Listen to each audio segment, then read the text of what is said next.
Do you use the knee flexion or the leg curl machine at your gym?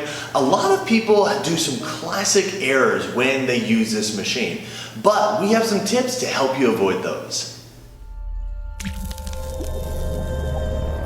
Hey, welcome back to Trainer Tip Tuesday, everybody. This month we are talking about the knee flexion or the leg curl machine. This machine is one of the most commonly used machines in the gym, but it's often one of the most misused machines as well. We have some tips to help you avoid those errors though and get the most out of this exercise that you can. Today we're going to be talking about intention when you're doing the knee flexion machine. Intention is also kind of what are you thinking about when you're doing the exercise? Let's talk about it.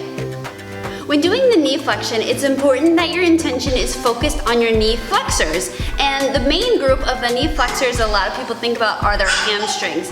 So a way to highlight this muscle group is to think about taking your heels down and around in an arc.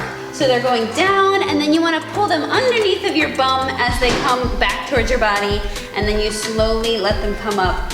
I like to think about leading with my heels, and that usually really helps to highlight the hamstrings. You want to keep the focus on your bending knees rather than thrusting through your hips. Use this tip the next time you use the knee flexion machine to get the most from this exercise and stay safe while doing so.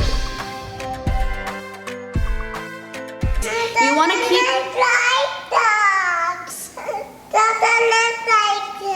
Okay, no problem.